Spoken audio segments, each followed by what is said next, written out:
There is nothing better than road rage. And I definitely did the wrong thing as the driver. And the other guy was like, fuck you. And I was like, fuck you. And then I thought, yeah, that was probably my fault. So I order coffee from Starbucks, and to make the delivery fee worth it, I'm like, oh, it's like retail math. Let me add in like a bottle of water and a seltzer. Apparently, I didn't press add for coffee.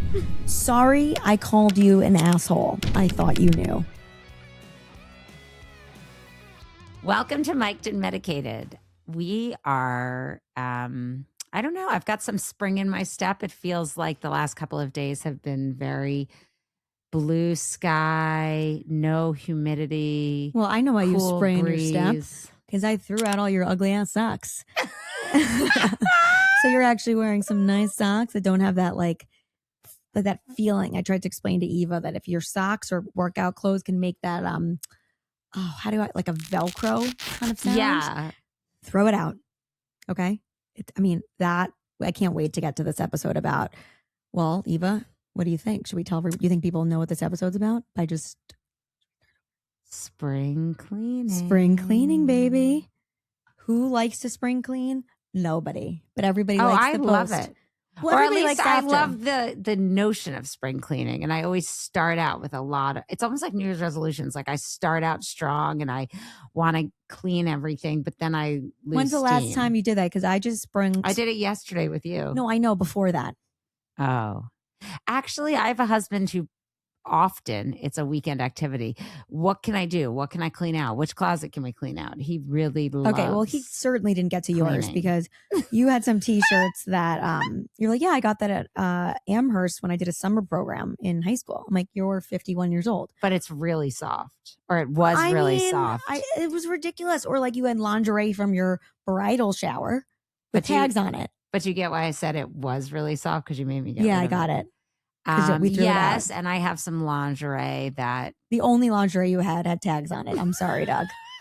I mean, that was really, and that was very. No wonder you need a Mona Lisa. No, your JJ's like, this underwear ain't doing it for me. I'm closing up. I'm closing up shop.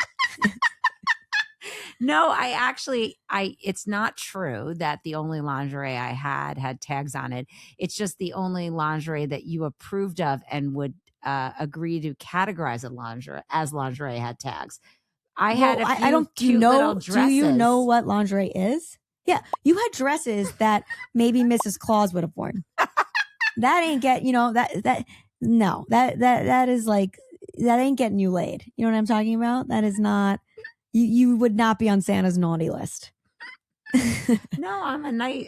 You don't want to be nice when you're putting lingerie on. But the craziest part of the spring cleaning, which actually so interesting, is like I had perspective on understanding that what are we always waiting for? Like you had a whole drawer of underwear and like a lot of which could have been thrown out. And then I find another drawer where you have like 50 pairs in plastic that you never opened. Like what were you waiting for? The underwear to break? Like why? Well, Why? now I'll never get your comment out of my head, which is I often think about if I died, what would be in my underwear drawer. And so now I realize that I'm going to keep my underwear new and fresh. And when it starts to get tired, I'm going to throw it out. But you're correct. I wear it down to the bone. Like even if God forbid you died and like you like, do you want to be like found in like nasty ass underwear by like a hot ER guy? I don't want to be. Or what if you're in a coma, God forbid, and you wake up? Look, these things take time. I feel like I'm an onion and you keep peeling back the layers. Like I fixed the outerwear, but we're on to the underwear. I mean, I'm sorry, but like I felt like yesterday's energy was like blocked. Like we have not been able to get as big as we can because of your sock and underwear and bra situation. But by the way, I feel so good. Like when I woke up this morning, first of all, I walked to the wrong place to get my underwear and bra because Caroline very wisely moved it to my closet, which makes a lot of sense for it to be. And when I opened it, it was clean and uncluttered. And to start your day just looking at happy, brand new underwear, it's like that was sitting there the whole time. Which, by the way, I still want to get her better underwear. It wasn't just sitting there, but I got it at a store on Lex that was going out of business probably 8 years ago. So you bought 30 pairs of them? Like, what's wrong with you? They were having one of those blowout sales, and they were really nice underwear. Well, they were underwear that you'd have a blowout in. That was a good one, right? But in cleaning everything, that was a good one. So many meanings in that. In cleaning, first of all, my closets are a mess because I can't do it myself. So we really had this kind of moment where after I did all of Eva's stuff, which I'm probably like, I also couldn't do random people's like underwear or sock drawer. Like only you could I be like, this is disgusting. Agreed. Like even when Eleanor, if I'm cleaning stuff up and I find a pair of her friend's underwear, it's like, I don't want to touch it. Not because I think her friends are adorable, but there's something about underwear, right? And this was clean underwear, by the way. I'm not like going through dirty underwear. But where was I going through this? Shit. Oh, right. I was like, how come I can do this for Eva, but I can't do this for myself? And I'm thinking about this, like, why is it so hard? And then we're having a lunch conversation, which every conversation with us is either we're rolling on the floor laughing or we have to be Freud and Socrates and philosophize, whatever. You get it. You get the gist, each other's lives. And so like Eva's trying to give me advice about this, impending move. And I'm trying to give her advice about her daughter who needs a little disciplinary action. And we're literally talking at each other, not listening. I'm like, you need to do this. And Eva's like, you need to get this ready for your move. And I cannot handle it. And she can't handle what I'm saying. And we realized perspective, baby. Right. Like it's not just easy to make decisions about what to keep and throw away in each other's physical closets. It's easier to make decisions and give sage advice in each other's like personal and emotional lives. And it's about perspective. It reminds me of that saying that when you have a problem, one of the ways to gain perspective is to say like, will this matter in 2 weeks? Will this matter in 2 months? Will this matter in 2 years? And even though that's not perspective of it's somebody else's problem, it's still perspective building of getting removed from yourself and the situation. And so it was this light went off for us where we Googled this. We're like, this has to be real, right? Because there has to be a reason that organizers are super successful. And it doesn't make any sense where I can make your closet amazeballs, but I cannot do that to myself. And same with advice. So we Googled it and it is true. There is actually a well-documented phenomenon called construal level theory, which is when you have a psychological distance from a problem, it literally changes how you think about it. When it's not your problem, your brain naturally zooms out to abstract, big picture thinking instead of getting bogged down in details and emotion. I really feel like a lot of men do this on a daily basis, even with our own lives, which is why we get frustrated because they're able to like detach emotionally sometimes. It's so interesting. I think it's very specific by individual. Maybe you're right. Maybe there's a gender generalization there. I think for men, it's easier to compartmentalize. Maybe that's what I'm thinking. That may be what you're thinking. But when I hear you read about that, which I think is brilliant and so important. I didn't come up with the theory, but I'll take credit. Right. But it reminds me of when I tried to meditate. And I remember I would sit there, close my eyes. Meditating is amazing. But the guided meditation was, you're not meant to be like Buddha where you have no thoughts, but as the thoughts come, you don't like bye. Right. But they said like picture the thoughts as clouds passing by and observe them. Like, even though it might be like, my, friend's a jerk or I've got to do this, whatever the thoughts are, picture them passing by as clouds and just observe them from a distance and just like, as they come by, just like push the clouds on their way. And I think that's exactly what you're saying. It's about like removing yourself and being an observer. And I think people who meditate become better at having perspective on their own lives so that they can judge their own interactions from a distance. So maybe it's because we don't meditate that we suck at perspective. Well, it's just in the moment, it's hard. We're also very heady. I think sometimes we joke like it's easy being dumb. In some ways, like I think when you're so cerebral and brilliant, like Eva, when you're a philosopher, you overthink. And I think, the other part, which I think about meditation, which I really know I have to do, but I'm always like, well, Tracy Anderson for me is like meditation. And I remember one of my many therapists said to me, whatever your meditation has to be something you can do anywhere. So Tracy Anderson really can't be that. It has to be like clicking into like thinking and calming yourself. Like if you're on an airplane and you're feeling stressed, like I'm not going to bust out in a Tracy Anderson dance, So I thought that was fascinating. I still don't meditate, but I think part of why I want to move is so I can be in a calmer environment. Yes, that's right. Miami is calmer than New York City. I know people will be like, Miami's not calm. Right. But what I'm hearing from you is like, I think a lot of activities are meditative. So like doing the dishes, folding laundry, like no, that ain't meditative for me, bitch. No, but like when I do yoga, it's meditative. So you could be folding laundry meditation. Is meditation for you? Yes, because it's the idea that like your brain is releasing and your brain like can be at a remove and be an observer. That's why we like reading so much, because like when things are cathartic, when things allow you to like take a break. So like whether it's you're in the moment, you're concentrating, you're focusing. So like the meditation goal, which is very hard to achieve, or I never achieved, was to be in the moment where you're just present with yourself. So when you get those thoughts, you can just let them go by without addressing them immediately. And I think actually that's never going to be us. I think you're confusing a little, like earlier when you said this sort of like get perspective and get out of your head. I think it's more about like be able to control your emotions so that you're more in your head. Like meaning like, I think a lot of people in this life, myself included, are reactive. So like you're triggered. I am as reactive as it gets. Right. And I think meditation teaches you to be an observer so that you don't need to react. I'm sorry. When my like kids are screaming, throwing toys across the freaking room, I'm not going to be like, oh, I'm going to be like, what the fuck are you doing? Right. Like that's just not normal. That's not going to happen. I hope maybe so. That's a different example, but it's like different life. When you're in the car and you get, have you ever been good where you're like, okay, I'm getting off at this exit. There's a line. I'm just going to get on the line. And then you see cars passing you and they're I'm the car passing. They're the bad guys. Yeah. That are cutting in. I'm the cutter. The idea is that like you can like be removed from that and not allow your emotional state to overtake. I love road rage. There is nothing better than road rage. For whatever reason, there's like, like you see people in a car and they're like picking their nose. Like there's something about driving where people think that no one can see them. You know what I'm saying? I literally will see people do crazy stuff in a car. But anyway, it's like they're strangers. So I'm like, fuck you. Like I once literally probably almost killed. I literally was with my aunt driving and I definitely did the wrong thing as the driver. And the other guy was like, fuck you. And I was like, fuck you. And then I thought, yeah, that was probably my fault.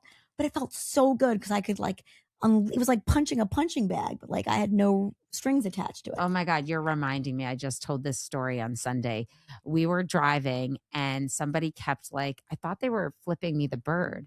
And finally I flipped them the bird back and I was like, what's wrong with you? And my husband's like, they're giving you the hook'em sign. What's the hook'em sign? It's the UT Austin sign. And I hadn't. What is that? It's hook'em, but I hadn't, or I think it's like this hook'em. I hadn't yet figured it out because I wasn't like a UT parent alum long enough. Did you have like a sticker or something? We had a sticker on the back of our car. Amazing. And my husband was like, Eva, they're giving you the hook'em sign.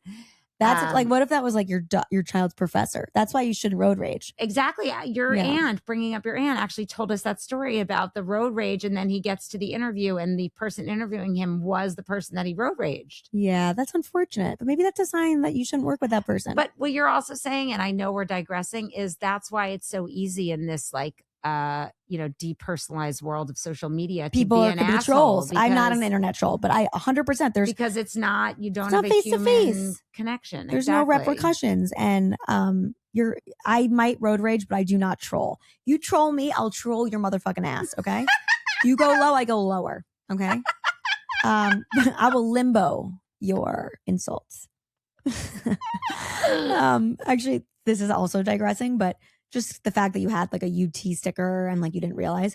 I was wearing my necklace that says fuck off the other day. And like it was really out there. And I kept being like, everyone's like kind of, when I'm like smiling or looking kind of unfriendly. And I'm like, it's because I'm wearing a fuck off necklace. It's like, why would anybody want to talk to me? But we digress. We go back. So back to the spring cleaning thing. It is really hard. And I think throwing out socks and throwing out old t-shirts and, it's the same thing in your life. Like actually, word of the week is winnow. Winnow. Which I thought like I was a genius, but Eve obviously already knew this word. But it means to separate the valuable from the worthless. So I feel like the same thing goes like when you're in your closet and someone else has no emotional connection. I can be like, Eva, this shirt is disgusting. Like if it's not special, get rid of it or you can like have a little memory box. But like you really realize what is essential, what makes you feel good. You get rid of the crap. And I feel like that's in your life too. Like you have to weed out people who don't make you feel good or, you know, set up boundaries. Like that kind of reminds me of Eva's book of the week. So book of the week is I'm Glad My Mom Died by Jennette McCurdy. And for those of you who don't know who she is, because I didn't when I picked up the book, she was a child. You just like the title. It just spoke to you. No, I actually love memoirs, and it was on the bestseller list for so long that finally I was like, oh, I got to just read this, even though I had no idea who she was. And then I realized she's actually a child actor, a pretty famous one, but on iCarly. You probably watched iCarly. I missed that. That was and then she had a spinoff called Sam and Cat with Ariana Grande. You know what's so crazy? I swear to God, I put on Sam and Cat for my kids this morning. Okay. That's so weird. It's an old show. So it's the craziest story. I actually really recommend it because she writes with like unflinching honesty and she's got like a great sense of humor. And it's the story of how her mother it was her mother's dream to act, and her mother pushed her into being a child actor and was overbearing and controlling and, you know, cared so much about her being a successful actor to the point where like she taught her how to have an eating disorder so that she could stay thin and get the child roles. And really just so controlling. And the reason we, you know, realized it would be great for this episode is it took her like not seeing the situation through her mom's eyes. Like she was so tied up with her mom that she was like happy to, because she loved her mom, like fulfill her mom's dream and like was living her mom's narrative. And it took kind of untangling that and the perspective she got from being in therapy to realize that like she needed to decide what she wanted to do and she had to reclaim her life. And it was just, she ended up having addiction issues as well. And her mother died. Oh, right. The book is called I'm Glad My Mom Died. Sorry. But, you know, it was a tragic book, but like this woman is remarkably strong. She overcame bulimia. She overcame alcoholism and pills and whatever else. And wrote this memoir. Don't have your kid be a child actor. I feel like you really can get fucked up. It is insane. Unless they're like dying to be one. I mean, I think there's very few that are actually make it. I always wanted to be a child. I mean, I don't know why. I guess I'm a ham. I think you said you always wanted to be famous. Always wanted to be. That reminds me. This is a digression, but I thought this was kind of funny what I said to you this week. We were talking about that I needed to hire organizers and everything for our move. And oh my God, you're like, well, can you do it yourself? It's going to cost so much money. And I go, I'm a Capricorn. Like I have to be rich. And I said it with a straight face. No, I think you said that's not what I said. You said I'm a Capricorn. Capricorns attract money. And I was like, Capricorns attract money? And you said, yeah, Capricorns are meant to be rich. Capricorns need to be rich. Yeah, that's what it was. I was dead. I was dead. Because that you should be happy you're my business partner. Because like you might not need to be rich, but I will fucking magnify that shit. I will get us rich. Capricorn, you have to be. I don't know. Capricorns aren't usually poor. Is that true? No, but like actually Carolyn Bessette was a Capricorn. Sorry, I don't really. Yeah, because she started like with nothing and like became a Kennedy.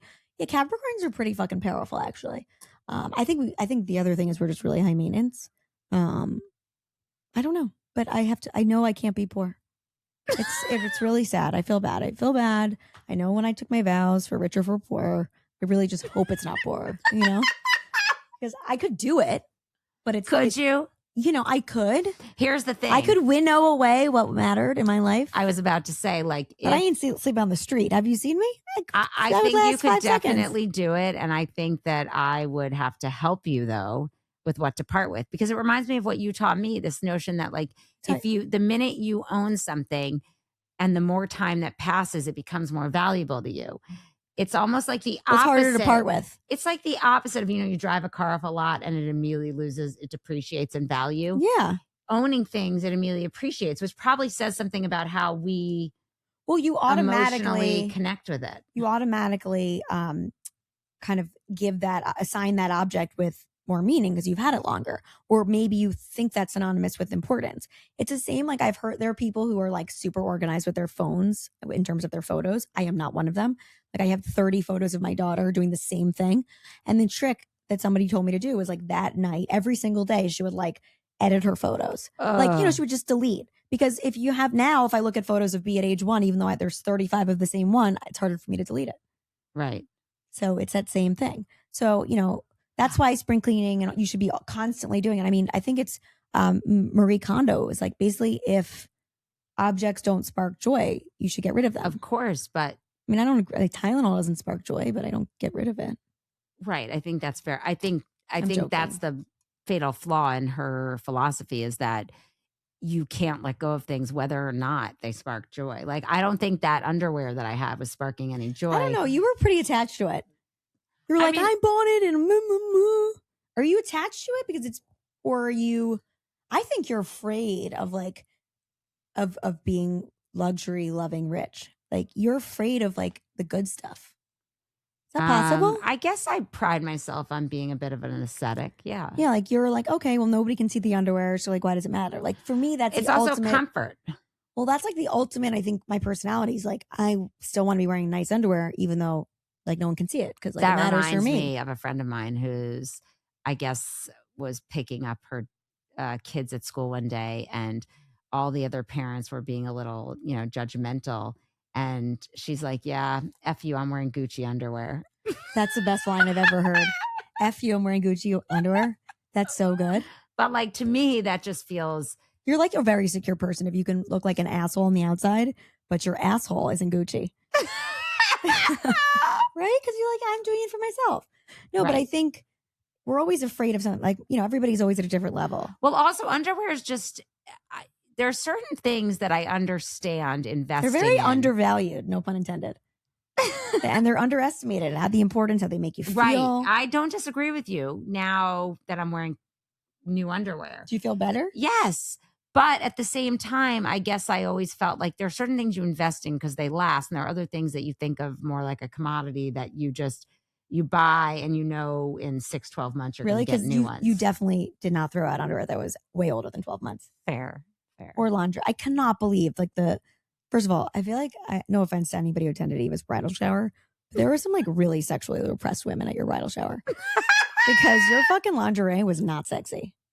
Like, it's kind of weird. Like, it was like stuff for like a tween. Right. Like, it was a little weird. But I guess for one pair of underwear that like we couldn't figure it out. I guess that's thematic with, I wear one pieces. But I think actually deep down, no pun intended, I don't think you're like a repressed person. No, not at all. You've got to commit. So it's like your vagina is your last step, which is why you do the Mona Lisa for your second Mona Lisa. Like, that is your last repressed thing. Like, you've allowed your mouth to open. You look hot. Now it's the vajayjay. Okay. I mean, I guess we could call that a type of spring cleaning. We're a little off episode here. Yeah. But you just didn't have perspective. You thought it was normal for like people to wear underwear that was like just nude or black or boring. Or to not. No, I was told I had grandma underwear. You weren't the first to notice. And you still kept it? Well, again, it's comfortable. You're not dead. I can exercise in it. Oh, I learned that too. Yeah. Caroline taught me you exercise without underwear. Well, if you're wearing like good exercise clothing, that blew my mind. And the first day I did that, it was amazing. Well, because I studied textile. So you want the sports athleisure, why it's expensive is it's usually, it wicks, which means it like kind of gets dry quickly. It doesn't let the wetness absorb. So it actually dries versus wearing cotton underwear. Like, if it's sweaty, it will just stay wet. This is a really tough conversation because we're like flip-flopping between like fabric and vaginas, guess what? and like all the adjectives are the same. That is true. I'm gonna circle it back because the people who are inspired to spring clean after this are gonna go, does this underwear make me feel good? Right. I deserve better underwear. I deserve to wear happy. And you know what? When you put on a pretty neon yellow or pretty turquoise pair of underwear, unless you're wearing like a see-through dress, which you're probably not if your underwear is all ugly, get it? Yeah. You should be happy, and your bras shouldn't be old and dirty and raggedy and like, but like, my mom comes into my closet and she thinks all my shit's raggedy because her stuff looks better. So there's all perspective, baby. And relativity. Yes. But what I was going to say about what you just said is I think we've just come up with a better spring cleaning method. So like Marie Kondo at the time, was innovative with does it spark joy? But I think the trick and what really seems to work for me is you deserve. So like, is it meeting, like, do you value yourself? And if the like, object is saying, I don't value myself, or I don't, think highly we are of really myself. anthropomorphizing our clothes, aren't we? Yeah. For those loyal listeners. And so it's fascinating that I had trouble doing it myself, but then bringing in somebody with a very different perspective. The same way when we're walking and talking about the move, I can't even absorb it. I can give advice. You can't even absorb it, that I probably, if I were the one moving, would never be able to give myself. No, we literally it was actually amazing. It was like we were each having another conversation with someone else. We were just talking to ourselves about trying to solve each other's problems. I mean, look, that's why you need friends, and I think that's why, actually, I think we're going to Judaism. It's very interesting with Judaism. When you study the text, you're not supposed to ever do it alone, because you're always supposed to have perspective. So I think that's just another reason on how, what do they say? Brilliant. Like, Judaism is 2 arguments, 3 points of view or something. Well, that's just Jews arguing. But also, actually, another thing which this reminds me of, getting to Winnow, reinforcing our word of the week, is when I studied Musar, which is a type of spiritual Judaism. What is it called? Musar. We learned. I've never heard of that. Sounds like something from The Lion King. No. It's like Musafa. It's kind of like Kabbalah, but it's like a different strain. But basically, there were 13 mido, and mido means measurement. In Hebrew? And mido means measurement in Hebrew. And each one of these 12 or 13 was kind of like the criteria by which to live your life. And the first one was Seder. And Seder means order. And the notion was that you have to have both your physical space in order, and that gets to the spring cleaning, but you also had to have your mental life in order. And the reason for that is you can't be available when someone needs you in a time of crisis if you're not in order. I love that. It's like kind of put your oxygen mask on first. And the other thing that I think is relevant to this is Judaism's so smart. Journaling. And I forget what the word for that was, but in Hebrew, this was the thing. Yeah. But just well, no, there were a bunch. There equanimity, which I think we both, obviously continue to work on. We all continue to work on. But is that balance? Equanimity is just being even. Like the idea that balance. When something amazing happens, or when something terrible happens, you can remain stable and steady. So you don't sort of reflect and respond like and react. Actually, no, it's like you don't reflect, respond, and react to the highs and lows.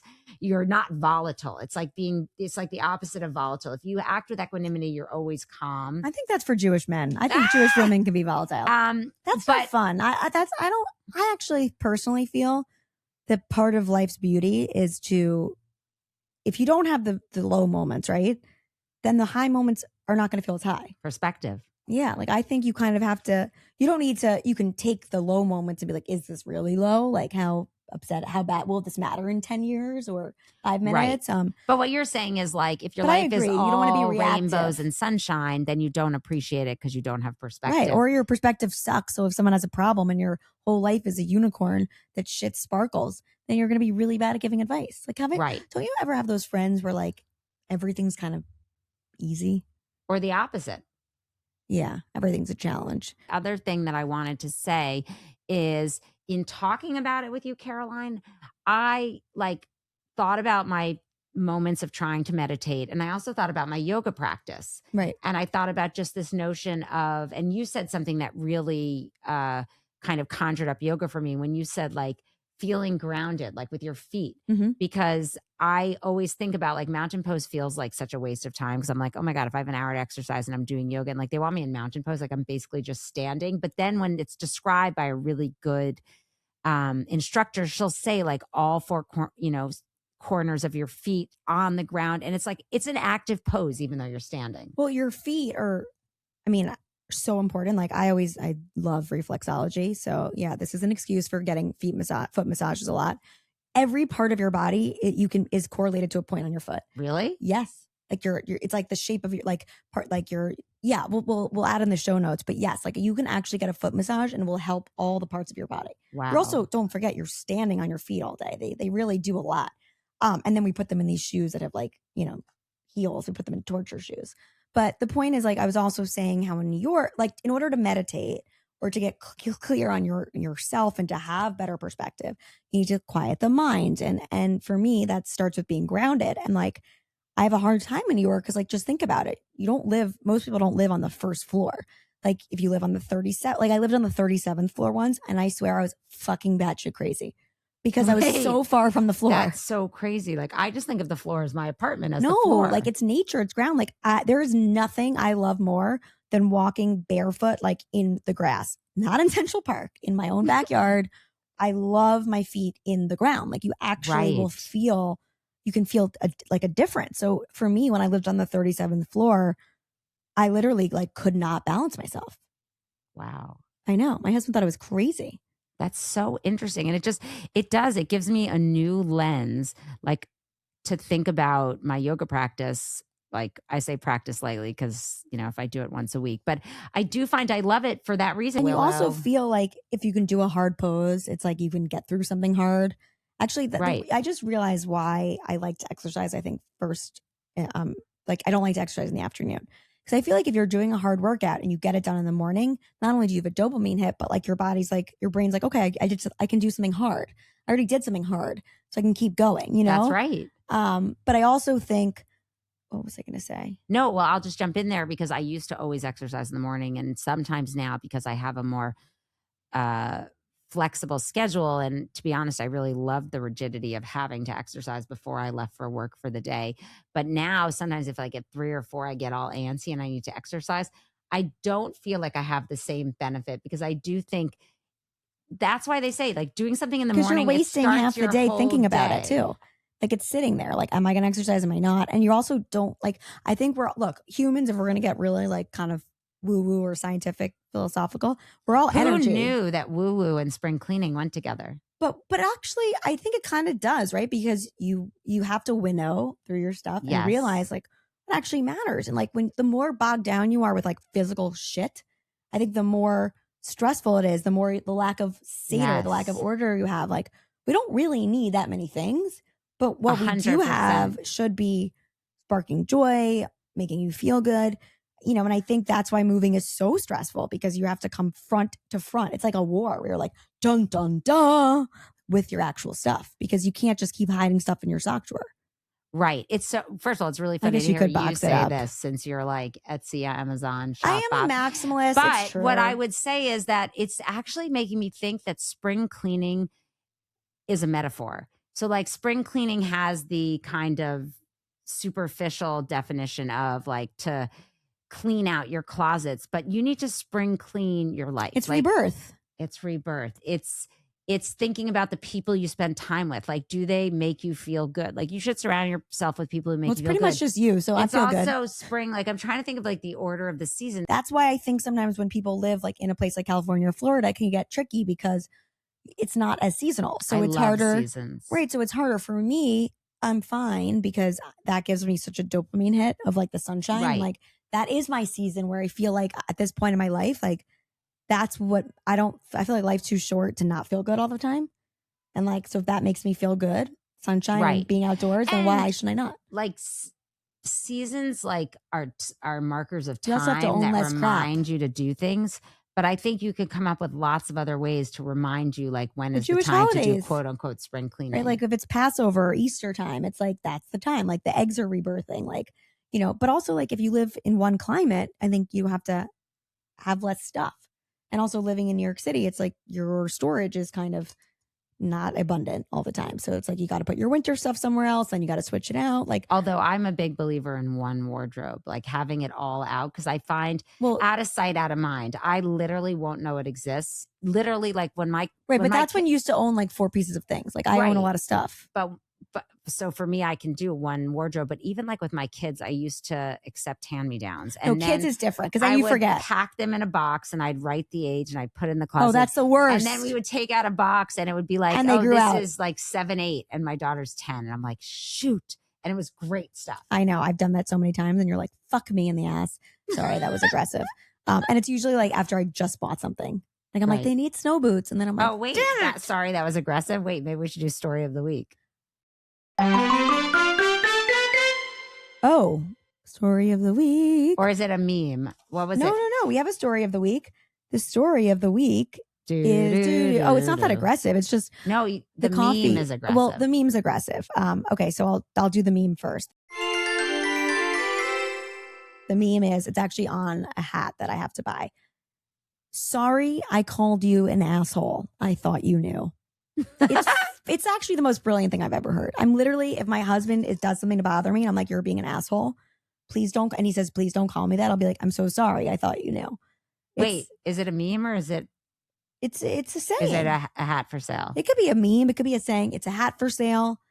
You want to get, how deep do we want to get? You're making me sound, it's a meme. It's a meme. Well, it's a meme that someone put on a hat. Also, the story of the week is,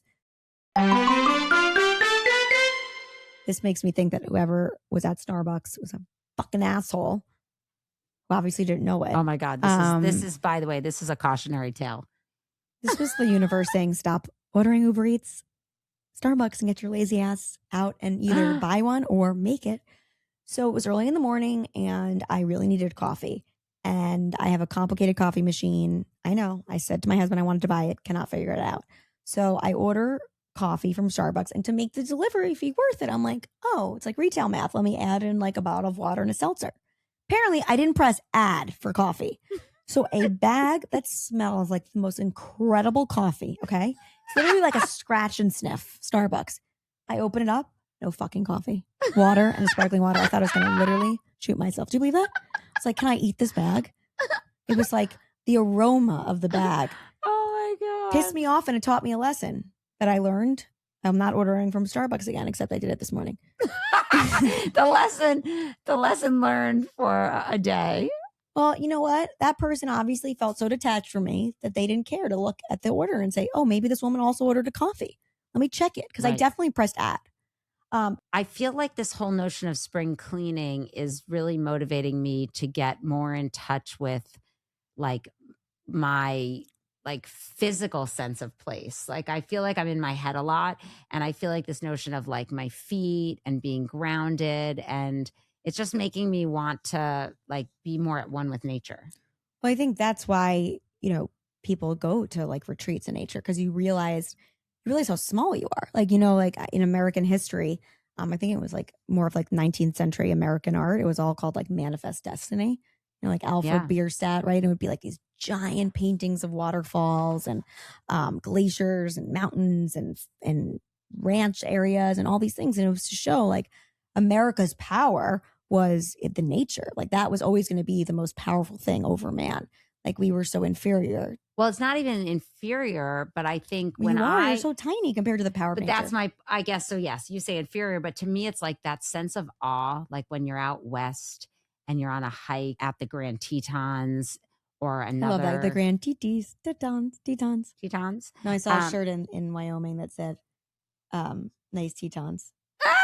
No, but like when you go really and you're in nature, whether you're on a hike or you're rock climbing or whatever you're doing, the scale of it is so awesome that I don't think of it as inferior, but you're right. It's the same thing. It's just like you realize like how inconsequential, how insignificant you are. Like, yes. When I look at the ocean, I'm always like blown away. Literally, I am blown away by the fact this giant body of water is like just enormous, and like it's insane if you think about it. But again, going back to New York, and I don't want to rip on New York so much, but it's so hard to see that we're in such a man-made environment that you really have like, unless you really go deep into the park, it's hard. It's really hard to see how you just look at buildings. To like tie this all up with a bow, what we're talking about now, that is the ultimate perspective. Because as man, we're like in our heads and we've got problems and we're fighting and like, government's not working and your kids aren't listening and the job and like whatever is going on in your life that you think is just like so big and massive. The ultimate perspective is when you're looking out at like the Atlantic Ocean, or you're sitting like in a, valley with mountains all around you. Right. I mean, that's why like I love like the activity of skiing. I think that's why people actually really like golfing. Because they don't use a phone, they're like, same with skiing. Hopefully you're not texting and skiing, but you're just like out in nature walking. And I think there's something so comforting. I think humans have tried to convince themselves that we don't need nature to ground us, that we can be in these man-made urban environments without any sense of the grandness of nature or the calmness of it.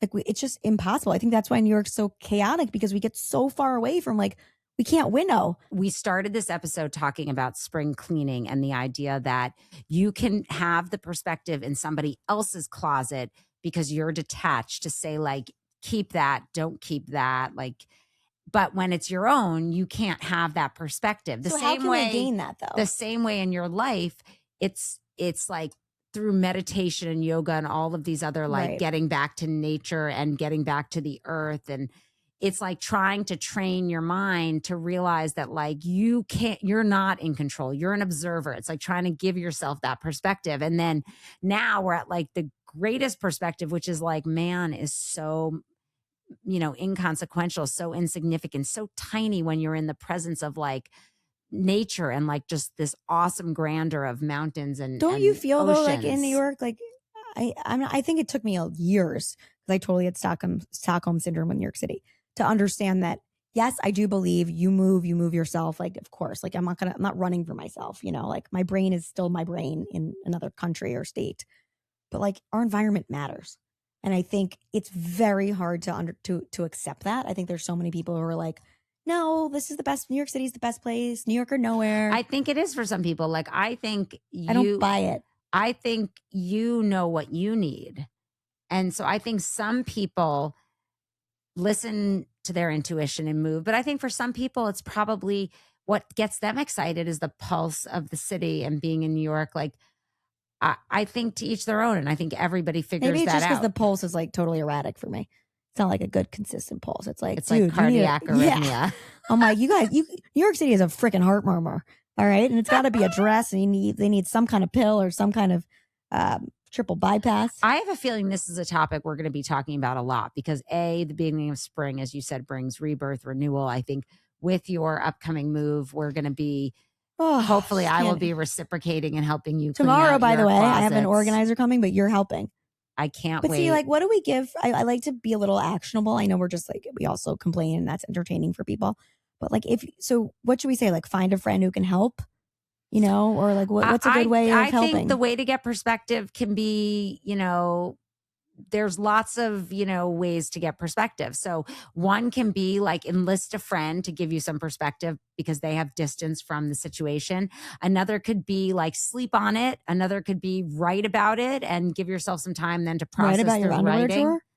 Well, whatever it is that you need perspective on. Yeah, another could be go take a walk in nature. So like it's, we're not giving, like the advice we're giving actually is like, it all comes back to the same things. It's like, go out for a walk and get some sunshine, journal about it, be with a friend, talk it out. So I think in some ways life is actually not that complicated. Like the expectation, we overcomplicate everything. The expectation is that life is happy and easy. That is just false, nor should it be, because I don't think life is rewarding when it's happy and easy. That's what I said to you. So I think like life is actually, life's like a box of chocolate. It's about doing and getting through hard things and learning as you do, and they're going to be failures, but I think about like winnowing. It's about as you go through life, getting smarter about like what and who makes you better. Actually, just like your underwear, like if that doesn't make you feel good or you don't feel good in it, same with your relationships. Like there's no time if like you're with somebody. My mom always said this. It's not how do you feel when you're with that person. How do you feel when you're not with that person? Exactamundo. Right? Like that's 100% right. Like or like your item. Do I think about that jacket when I'm not in my closet? No, I don't give a shit. So I throw it out. Like everybody I think needs to be, if you want to be like on a high vibration and like be in the place you should, don't hang out with people or wear shit that you don't want.